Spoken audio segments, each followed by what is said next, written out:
Taste എങ്ങനെയുണ്ട് ദിവ്യ? നല്ല ടേസ്റ്റായില്ലേ? നല്ല നിറവായി ഉപ്പേരി. ഓണത്തിന് വേണ്ടി കായ വറുക്കുകയാണ്. അധികമൊന്നും വറുക്കണില്ല, കാരണം വെച്ച് കഴിഞ്ഞാൽ ഞങ്ങൾ കുറച്ച് പേരല്ലേ ഉള്ളൂ. അപ്പം അതിനായിട്ട് കായ വറുക്കുന്നത്. ദിവ്യത ഈ കായത് തൊണ്ട് മാറ്റിയാണ് കായ അത് വറുക്കാൻ വേണ്ടി തൊണ്ടെടുക്കുന്നു. ഇനി അത് ഞാനാണ് കേട്ടോ അരിയ. ദിവ്യ അരിയാൻ സ്പീഡില്ല, തൊണ്ടെടുക്കാനൊക്കെ ഭയങ്കര സ്പീഡ്.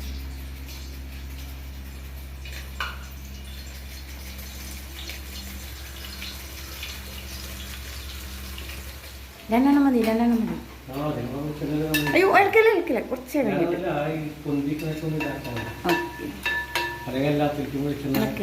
ദിവ്യ കുറച്ച് നേരം അല്ല ഉപ്പ് വെള്ളം ഒഴിക്കാറായില്ലേ? ഒഴിക്കാൻ പോകട്ടോ കുറച്ച്.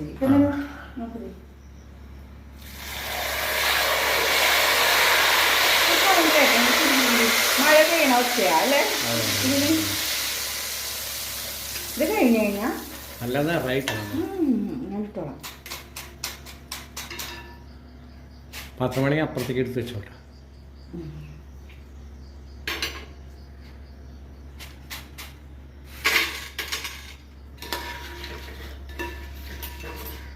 നമ്മളുടെ സദ്യക്കുള്ള കായ്പേരി റെഡിയായിരിക്കുന്നു. എല്ലാവർക്കും ഹാപ്പി ഓണം.